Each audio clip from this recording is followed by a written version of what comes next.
What's up, guys? For this week so far, once again, here's our video. Look at the OCTARIUS War, Inquisitors versus Reality. I don't know what to expect, even though that's really a recurring theme when it comes to Warhammer for me. But thankfully, if you guys don't help clarify that stuff up, though. But definitely excited. It's a little bit of a longer video, so we'll see kind of how the pacing goes. But I got a really good feeling that this is gonna be really well paced. It's gonna be a good video. I don't think I've seen any Warhammer videos that aren't well made. The community and the fans who enjoy Warhammer, make content for this stuff, does a amazing job at relaying information, especially since Warhammer lore is so vast and deep. So I'm definitely excited. If you guys want to check out the original video, make sure you guys look in the description. These creators do a phenomenal job. They honestly, like I always say, without them I would have no idea what to actually like look into for Warhammer. I would have no idea how to compile enough information to make a video, let alone make it make sense. I'd have no idea. So make sure to show them some love. Without them, I would have no idea what I'm doing. So show them some love. Like the video, subscribe to me if you have not, comment on the video, just give them some love. And also, if you guys enjoy my content, please don't forget to like and subscribe. Let's get to it. As the horror of Inquisitor Cryptman's scheme came further to light, we have begun to finally learn the details of just how the Imperium has decided to deal with the crisis which threatens to unleash either a Tyranid assault far worse than the original tendrils of Leviathan, or an Orc war the likes of which has never been seen. Or at the same time is acceptable to the Imperium, and so it now seeks to contain the crisis. Unable to resolve the situation, it is accepted that containment for now is one of its best options, and so they have sought to form a containment circle around the sector of OCTARIUS itself, using the vast resources of the Imperium to do so. After the ousting of Inquisitor Cryptman, the new member of the Inquisition primarily handling the situation of OCTARIUS is known as Nasir Sahansan. To no surprise, an outspoken member of the Ordo Xenos, highly critical of Inquisitor Cryptman. It's often questioned also how ordinary humans who are non-Astartes are able to cope with the challenge of dealing with conflicts that are of the scale of OCTARIUS in terms of pure lifespan. How is it that Inquisitors are able to travel the galaxy and learn enough to be able to deal with the problems facing the Imperium, especially when your average...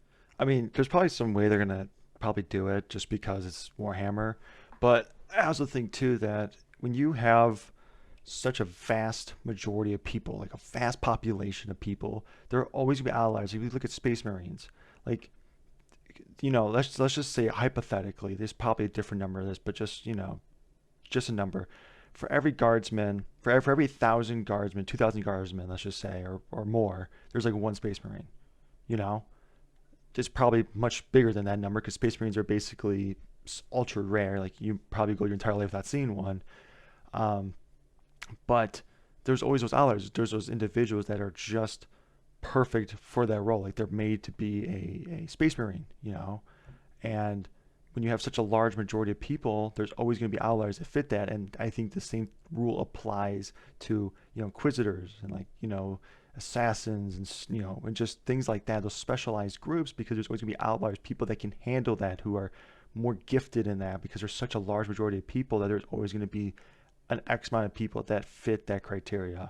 That's kind of how I think of it, because humanity's massive in Warhammer. Human life, even in the age of the Imperium, is only going to be something like a standard century, perhaps a little beyond. So how is it that Inquisitors and the like are capable of handling grinding conflicts that span centuries, perhaps even millennia? Well, for one thing, officials within powerful factions such as the Ecclesiarchy, Inquisition Administratum, and very obviously the Mechanicus have rejuvenation treatments, lifespan extending technology available to them that are not available to your standard Imperial governors and other sundry officials. Of course, for the most part, there's always backdoor methods by which people can access this and pay for it. Then of course you also have other methods like bionic augmentation, thus enabling them to engage and manage assignments that would ordinarily only have been perhaps in the initial stages of operation before they themselves expired from the ravages of time. Inquisitor Sahansan is one such individual. Despite their reputation for vocally calling out Inquisitor Cryptman, who we recall, despite his extreme methods, continues by many to be attributed with saving the Imperium, albeit using something akin to a scorched galaxy methodology, wielding the power of Exterminatus as readily as a guardsman might throw frag grenades. Inquisitor Nasir was equally capable and had achieved many great successes even within his early years of serving the Inquisition. His proactive and aggressive methods, though, would leave him severely wounded, and as such only able in later life to study warfare strategy, of course specifically related to the extermination of Xenos threats to the Imperium.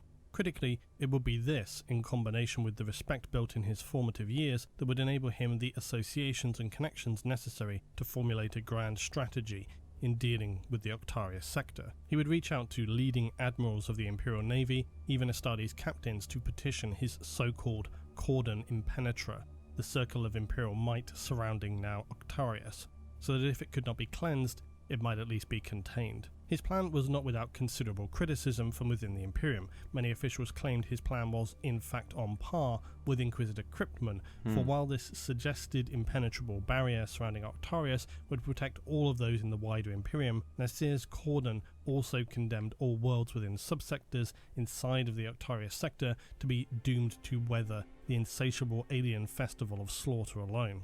A nice While guy. it is true that the majority of the OCTARIUS sector had already been controlled by the Orcs, there remain many Imperial worlds within subsectors on the borders that would now be abandoned to their inevitably grisly fates. Essentially, the calculation that Nasir had made was to write off all worlds either in the process of being assaulted by Xenos or that would soon surely fall, thereby minimizing wastage of resources that would be ploughed into worlds already considered lost. Unfortunately, it was accurate to make the comparison with Inquisitor Cryptman that in doing so, no effort would be made to evacuate the worlds within the systems of these subsectors. Perhaps most offensively though, while these civilian populations were not to be evacuated, military forces and hardware, key personnel, treasured artifacts and Imperial records were all ordered to be extracted from these worlds, leaving behind only the vulnerable human population. Some officials There's the Imperium summed up right there. There's the Imperium right there. Can't get more realistic than that. That's just how they are. It's kind of sad. Officials, of course, would bribe or escape having caught a sense of what was occurring. Meanwhile, the remaining worlds in systems on the edge of the Imperial cordon impenetra would be redesignated as Warden planets, not dissimilarly to the status of the fabled world of Cadia. They would act now just as Cadia had done before its fall, by becoming heavily fortified and maintaining continual patrols and raids to surgically strike and deal damage to either of the Xenos amid their endless war of attrition, to prevent whichever side was becoming more dominant from securing too strong of a foothold to potentially overcome their entangled enemy or break out from the OCTARIUS sector itself. Breakouts specifically were difficult to prevent and even detect. When attempting to control an area of space as vast as the OCTARIUS sector and all subsectors and systems within, communication issues being as fragmented as they are within the Imperium, coupled with the Tyrannid's shadow in the warp blanketing large areas of space, has made detection incredibly challenging. In fact, one horrifying positive in allowing many remaining Imperial worlds within the cordon to remain is that it has to some degree allowed the ability to monitor where and when Xenos are pushing to break out. The transition for many of these newly designated Warden planets often came at significant cost to the beauty and cultural heritage of said planets. One report exclaimed how its natural wonders and places of renowned beauty had been destroyed, now used for quarrying of raw materials to build heavy fortifications. Other areas turned to intensive industrialization for warfare, and populations who were formerly skilled in the arts and glorification and worship of the Emperor of Man now were being retrained as frontline infantry. Some Slaves, hive basically, worlds too. have even resisted the mass mobilization of its citizenry, and attempts to fulfill recruitment quotas have left hive cities facing massive population riots that were barely able to be contained by enforcement. Also notably, rogue traders have been able to leverage individuals' desires to escape the horror in exchange for lucrative profits, acting under the guise of delivering official material to destinations outside of the cordon. With the scale of operations being deployed, individual rogue traders with questionable morals are easily able to slip in and out of subsectors. The strategy of Inquisitor Nasir has left many citizens of Warden planets openly questioning the fact that in order to save their world, they had also now destroyed what made it worthwhile saving in the first place. Yep. Sorry, the guys, that was an ad. Apologies. Despite their best laid plans, it was clear from the outset that the struggle within the cordon surrounding OCTARIUS was going to be challenging. Inquisitor Sanson was not a singular unchallenged voice in how to tackle the spiraling OCTARIUS crisis, and even though he had managed to bring together a formidable and impressive plan that now surrounded the Empire of OCTARIUS and its surrounding subsectors, it was becoming painfully clear just how thin their defences were stretched. Such a cool shot, Building up dude. defensive worlds against the scale of Xenos threat they were facing does not happen overnight, and many high-ranking officials of the Imperium were already debating and discussing that the Xenos forces were expanding at such exponential rates that they may in fact be uncontainable. Thus, a counter-argument began against Sahansan's vision of an impenetrable sphere of defense surrounding OCTARIUS. Other Inquisitors and Imperial military leaders suggested that an immense and decisive strike should be used to shatter the momentum and weight of Xenos forces before such options were no longer even possible. Essentially, a classic best defense is a good offense scenario, although considering the entire reason as to why Inquisitor Kryptman decided it were necessary to redirect the Tyranid fleet Leviathan toward OCTARIUS in the first place was that they were unable to be resisted by the Imperium, seems that the suggestion that now suddenly they could throw enough human fodder at them as to make a dent at all seems somewhat illogical, not to mention the fact that the Tyranids were now being fueled by the Orcs, and the Orcs were reveling and hyped up by the unending battles, slaughtering the tsunamis of horrifying bugs. So the prospect of throwing hundreds of thousands, if not millions of Imperial Guard against such a wall of attrition seemed a forlorn hope, and an illogical It's never worked wastage before. that further threatened to undermine the greater vision suggested by Nasir.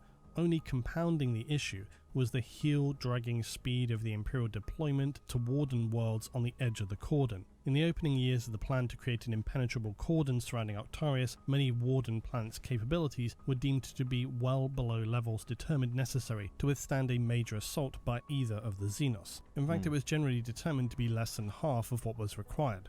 They were far from even the minimal levels considered acceptable. It was a matter of not if, but when the designated cordon would be tested, and when that first test came, it was far more devastating than any could have anticipated.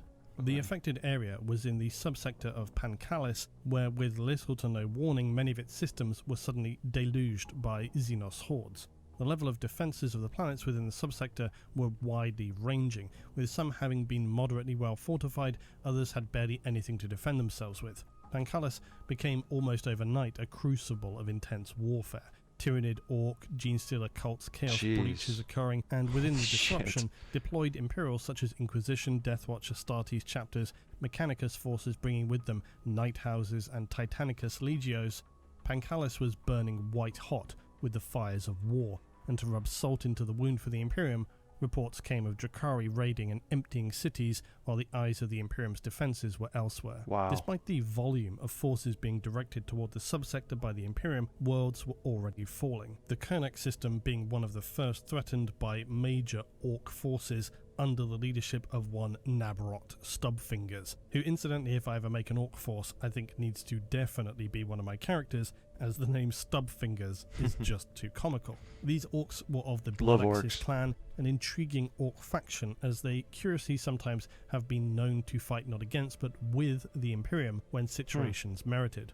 Even having traded with the Imperium, they also use more stealthy practices than most other Orcs, and they take the effort to consider the bare bones of what might be called strategies. They will even retreat from battle if they consider the situation to be unsuitable. And while many Orcs may eventually run from battle if the tides turn heavily against them to come back later for another go, the Bloodaxes are more likely to do so with a true sense of awareness as to when it may be tactically advantageous. With their unusual behaviour, it's no wonder. What's scarier than a group of orcs?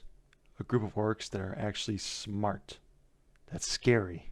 That's horrifying. Other Orcs tend to look upon them as stupid and not particularly orky. Most of all, they're seen as untrustworthy given their past interactions with Daumis. Still, regardless of any past affiliations that may have occurred, none of this was taking place in the Kernak system, and Stubfingers quickly bested the Imperium by fooling them into thinking captured ships were still under the Imperium's control, thereby using them as weapons, crashing the ships into defensive Mechanicus stations to the glee and humour of the Orcs, who thought the entire situation was hilarious. This was of course followed on by Stubfingers' major armada of ships, which lay waste to Kernak 3 and 4.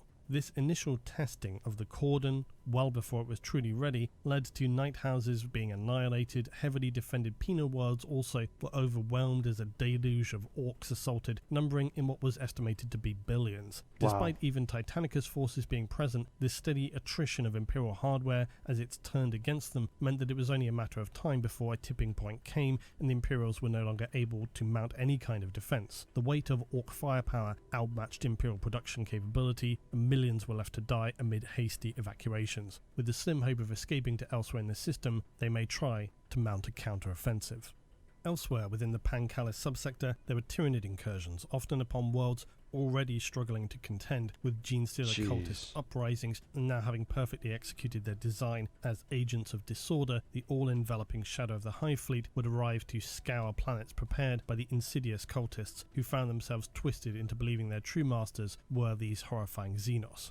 I've already discussed at length the process by which planets are undermined by Genestealer cults, as well as the kind of miserable conclusion planets infected by these types of Xenos agents can expect, so see Tyranids Part 2 for more on that, which follows linked to the end of this video.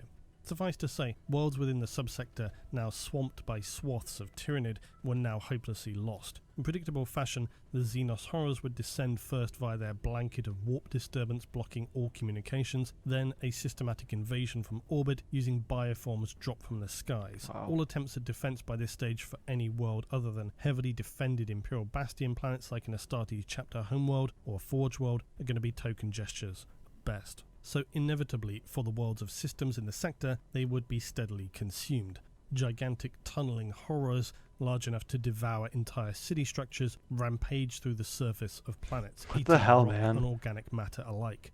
While elsewhere population centers were subjected to almost endless bioform bombardment, bioexplosive mines or others that burst forth ravenous acid-spitting creatures, all amid air now heavily saturated with Tyranid spores. Some Imperial fortresses managed to hold for a time as the organic forms broke upon their thick ferrocrete walls like an ocean upon mighty rocks. Yet the Tyranids are no stranger to such bastions, and when all other resources fail, they will utilize their immensely powerful psychic forms, such as the Zoanthrope and Neurothrope, to literally crumble reality and implode void shields surrounding Imperial fortresses upon the worlds they fell upon. This is precisely what occurred. And this is one of the factors making the Tyranid Xenos so truly terrifying to the forces of humanity, is that whoever they descend upon, all those who lie beneath the skies looking up as they fill with spores and bioform deployment mechanisms, know that at the back of their minds, as much as they might attempt to maintain that spark of human driving force, that desire to survive, their hope in survival, the gnawing voice in the back of their mind will remind them that even their best efforts will likely prove to be futile. Few, if any, worlds are capable of surviving a Tyranid deluge, least of all those cut off from any and all external support. It's crazy, dude. Just to see up the sky and see that. It's coming.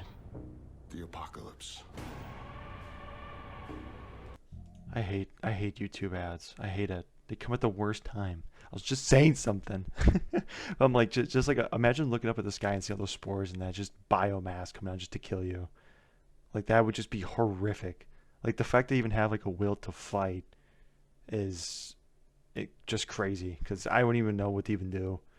Be horrific. There do still remain, of course, those rare instances where combinations of gritted bloody teeth, initiative and tactical prowess allow humanity to drag themselves through the inevitable horror to the rare success of victory on the other side. One might question how a system of low-populated, strictly devout Imperials were able to weather the storm of the Xenos, yet within the system of Bianzia's Hollow, this is precisely what occurred. Just how is another matter entirely. Because despite their skillful efforts to defeat the enemy, one might wonder if their religious devotion played a part in their ability to evade total destruction, which on the face of things had seemed inevitable, as it would be across countless worlds assaulted by Xenos. Did the Emperor reach out here and single out these worlds for his protection, especially considering the relative tactical significance of the system? The defenders of the few planets without the system would undoubtedly tell you yes, for they lived in harsh conditions with minimal means to defend themselves. Upon the mining world of Saint's Blessing, their populations largely retreated underground to the vast network of tunnels and mining operations, using explosives to cave in around baited Tyranid swarms, which sometimes stopped them, or other times the Xenos simply skirted around and assaulted from new directions. Jeez, that's to so devour scary. the defenders. In tunnels, you This can tap with process those of things. painfully intensive attrition ground on for many months. Jeez, On man. another of the system's worlds named Holy Toil, they similarly would use the skills and land they knew to crush the Xenos, baiting and triggering vast landslides to crush their enemy, using the landscape to their advantage. Carefully planned kill zones and environmental traps were enough to hold back the Tyranid menace, but they were relentless, and casualties were high. It was only with the aid of Astartes' Deathwatch in combination with the expert knowledge of the limited population that the peoples of Bindzear's Hollow were able to turn the tide, and only through the combination of bitter determination to survive no matter the cost and precise scheme tactics delivered maximum damage using minimal firepower. Plus, the Interesting. combined aid and knowledge of specialist Astartes trained to exterminate such Xenos would allow the human workers of these small worlds to emerge as the victors. It's impossible to say if a world once contaminated by alien horrors can ever be considered truly cleansed, as often they reappear decades, centuries, and even millennia down the line. But for now they had held the line, and a small victory for the Imperium was still a victory, and enough to lift the spirits of many. Yet where one system that seemed doomed from the outset survived despite everything being seemingly against it, elsewhere the strongest systems and planets struggled to keep their heads above water when they suffered truly catastrophic devastation, being assaulted both internally and externally simultaneously. This is what occurred within the Kasolst Anvil system, a system featuring heavy defences, many industrial worlds producing armament, and hive worlds with populations so vast as to be near enough limitless. They considered crazy. themselves to be powerful enough to weather anything that the alien horrors could throw at them, yet soon enough they would be painfully humbled. As noted previously, the cults of the Tyranids are one of the most powerful weapons in their destabilization of Imperial planets, hollowing them out from the inside, insidiously corrupting power from within, and enabling Tyranid assaults when they eventually arrive to sometimes occur with only the most minimal levels of resistance. Genestealer cults can seed themselves over generations, and changes occur so gradually that populations are barely able to notice it happening. Then before they're able to prevent it, the entire leadership structures of worlds have been completely undermined, and when the most desperate of moments arrives on the horizon, strong leadership is nowhere to be found, and then the mass slaughter begins. This, though, was not their only problem. With such vast populations upon their hive worlds and such massive levels of industry, these are the breeding grounds of the disaffected, the jealous, the power-hungry, and so the system of Kasolst's Anvil found itself facing both cults worshipping the dark beings of the warp, as well as those worshipping the Xenos. Then the Orcs arrived, closely followed by a Tyranid fleet. The Oh timing my could not have gosh. been worse, and what followed were the inevitable consequences. The Imperials had on their side the benefit of strong discipline among those troops who were not contaminated, and thankfully the leadership of the system worlds were also not significantly compromised, enabling the defenders to allow the Tyranid, Orcs and cultists to largely fight among themselves, thus allowing the humans to generally pick their battles and only engage with weakened Xenos forces, or when it was necessary to constrain their advance. As successful as such disciplined strategies were, it still led to deaths in the millions, and this was despite immense support from the likes of Super Heavy Ultramar Auxiliae. Where ordinarily such massive firepower and heavy defences would have proved considerably formidable and would hold a better than average chance of withstanding a main Xenos assault, the disruption within was making things far more challenging for the Imperials. Sabotage, constant small-scale insurrections, these were headaches the leadership could well do without. And also, they had to ensure that forces were assigned to deal with such my gosh, matters. a This was a scorching dude, considerable the frustration guy. because these are forces that could have been used in fighting the far more pressing main assaults. Thankfully though, as the war raged, such small-scale cults were swept up by massive conscription or skillful eradication by enforcers. This enabled a more focused effort in defense by the Imperials. Still, wherever there were battles to be had, lines to be held, the cost was extortionate. The Imperium's forces were holding the line within the Pancala subsector, but barely. Inquisitor Sahanson was acutely aware that at this early stage, defeat here would doom the entire Cordon project before it had truly begun. In the eventuality of either the Orcs or Tyranids successfully breaking clean through the Imperial defensive line, this would then enable them to connect with new forces outside in the case of the Orcs, or for the Tyranids to secure biomass that would begin fielding a new campaign of destruction, devouring worlds even deeper into the Imperium. Either of these eventualities was considered wholly unacceptable and were to be prevented by any means necessary. However, something being deemed unacceptable by Imperial officials and being literally preventable were two entirely different things. The necessary forces to bolster an already below-strength cordon were not readily forthcoming in neighbouring sectors and systems. Additionally, many had already been stripped nearly bare of defences, and options were becoming increasingly limited for Inquisitor Sahansan. Consequently, the entire validity of the Cordon Impenetra operation was looking increasingly precarious. That sucks, dude. Internally, and you get attacked by orcs and Tyranids? Hell no. Despite the Inquisition giving the impression of its full and united authority in the name of the Emperor, we know it of course to be anything but.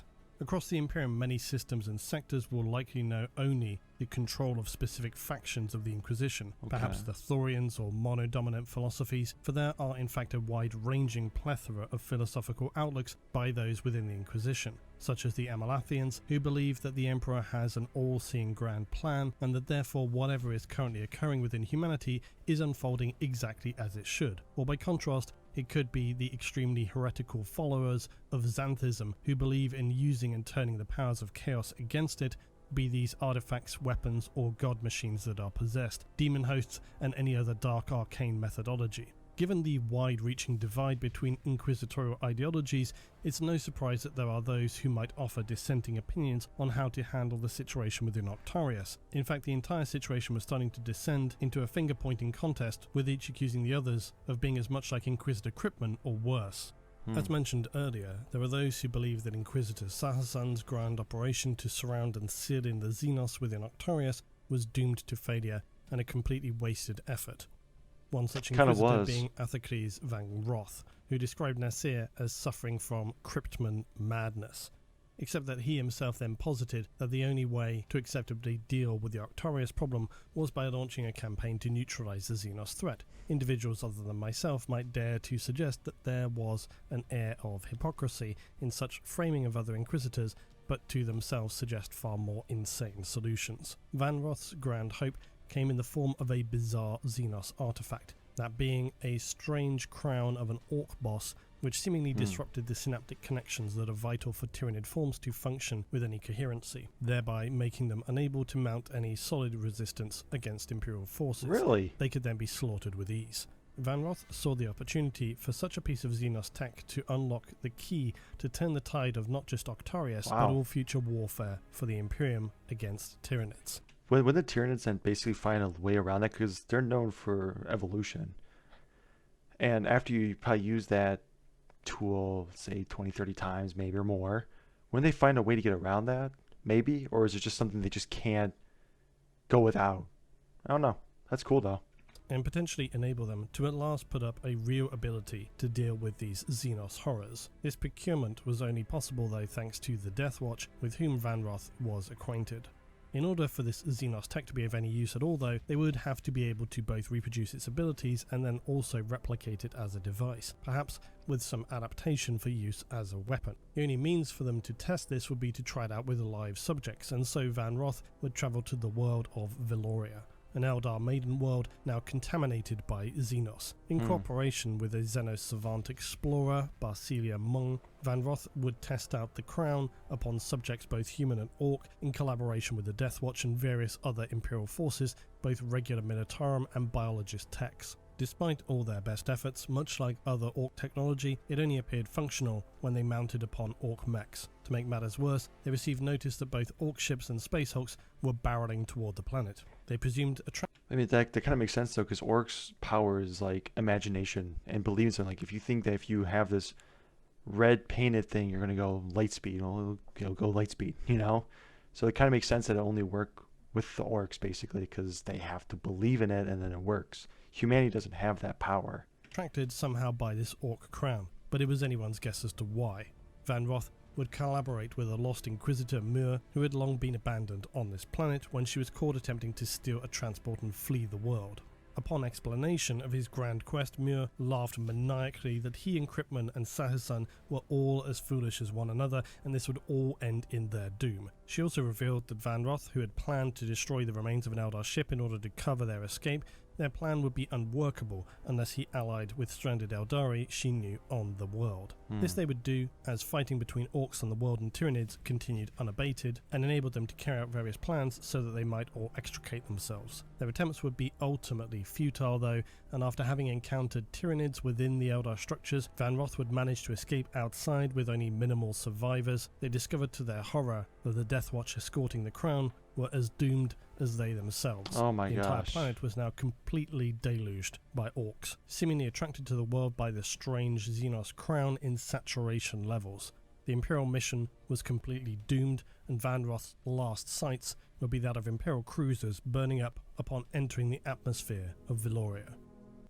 We did it! We did it! With more rental listings than anybody else, it was just inevitable that you were going to find everything. So guys, that was another ad. Gotta love it. Gotta love it.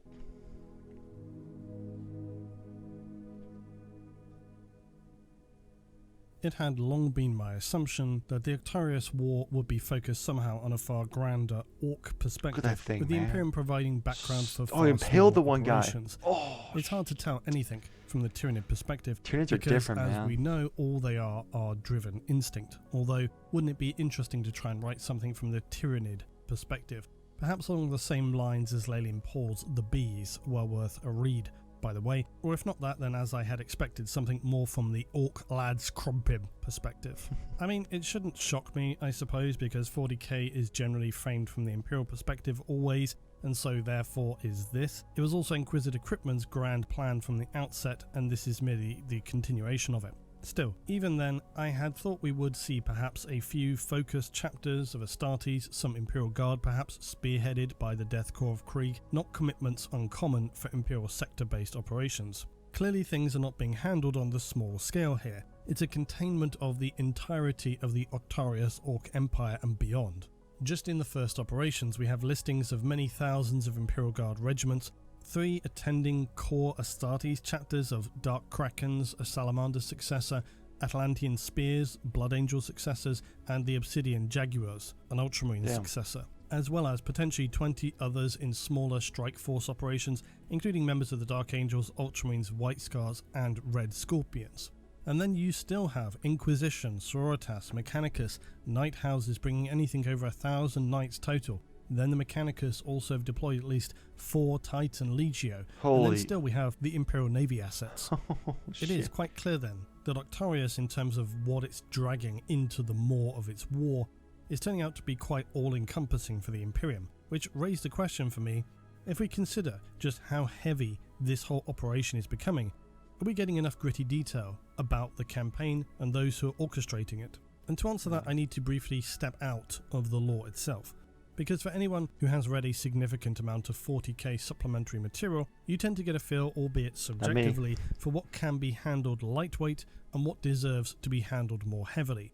OCTARIUS, for my cup of tea, deserves to be handled more heavily. I want to see it have more of a weighty background. The degree of storytelling you get from the Imperial Armor series, the Heresy Forge World books, or quite honestly even the more recent Vigilus stuff. OCTARIUS deserves to be fleshed out to fulfill that weight of material, and granted there are more books in the series to come, and it's certainly not as thin as the Psychic Awakening series, which deserved to be heavier than it was, considering the importance in some of its subject matter. Now, I've talked about supplements before. The Titanicus, Necromunda books are worth getting just for themselves, even if you weren't playing the game, because if you're a 40k fan, they contain rich sources of material, interesting lore, but supplement books are not novels. They are essentially mission packs or rule expansions, and therefore most often only have a thin section with which they expand upon a narrative. Then it's data, missions, force traits, strats, etc. But whereas novels are character driven, supplement material tends to cut the waffle and get down to the core sequence of events and actions. This is standard for campaign and supplement material, and importantly they often cover events which do not appear in novels, or they enable the framing of lore concepts that do not appear elsewhere. But this can often lead to confusion, and it's why when people ask me, where can I read about such and such, I have to say, well, you can't, that's out of print, and no digital version is available. This is why I own most supplementary series, and this is why my Gathering Storm set, which only appeared recently again for people digitally, I doubt it's going to be reprinted, and so it remains safely on my bookshelves.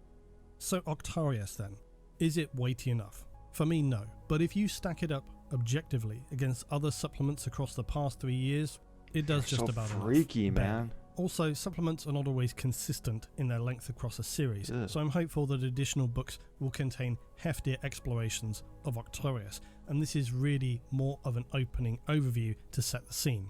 Returning to the Inquisitors on OCTARIUS itself, it's clear that things are far from being in an ideal situation. That's fun. I like, and I'm just looking at all these like places, how like they're all cool looking and whatnot, and this one just says The Rock. it's just I don't know. It's just funny, like all these unique individual names, and then The Rock. Love it.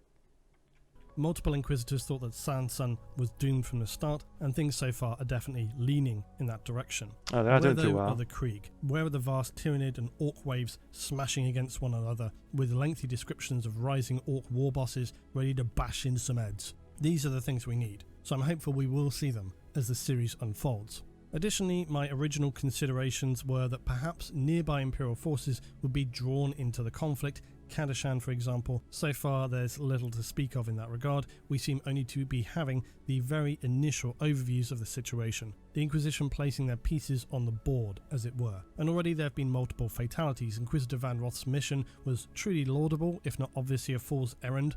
The very idea of an Imperium member being able to devise the functionality of an Orc device just shows how little the humans of the Imperium understand of the galaxy and how much hubris they themselves carry. The annihilation of this operation, though, leaves questions unanswered, like what is the fate of the Tyranid synapse disrupting crown? The prospect that if the Orcs retained control of this, they may well be able to use it to gain the upper hand on the Tyranids, which, while in one respect may be positive for the Imperium, as we well know, the prospect of either Xenos emerging from OCTARIUS victorious was not at all the plan. Even more interesting, though, is that dotted through the OCTARIUS material, there are skimmed brief references of a communication with Inquisitor Kryptman himself. Seemingly, Kryptman still has agents at work within the Imperium and in relation to OCTARIUS, which raises some very interesting possibilities for the future.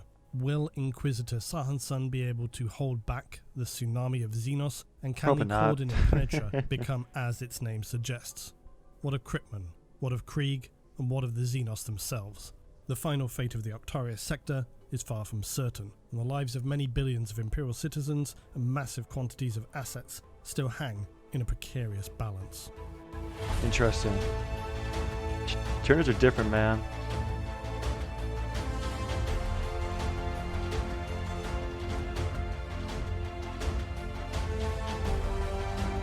So cool.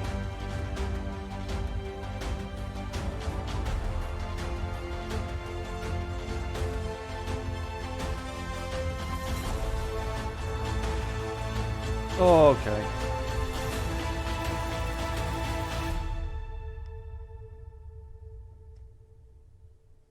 Well, that was awesome. I know I didn't talk too much. I was just kind of just like in awe, just about like how crazy this is. You know, it's like, what's like it's bad when you're having to fight against like just the orcs, like straight up, or just the Tyranids straight up, but having to fight them both, and they're both like, you know, huge legions as well too. You know, like the Tyranids, they're not some like small force, like they're massive. These orcs in the billions, and you're just like, you have to defend this while you're getting attacked from the inside by cultists and by orcs and Tyranids. Like, what can you do? There's nothing you can really do, because both sides they're both crazy. They're crazy, and they're driven by one thing: the orcs to fight, to kill and fight and kill, and then the Tyranids are just to consume biomass. To do anything, they will do anything in their power to achieve that goal.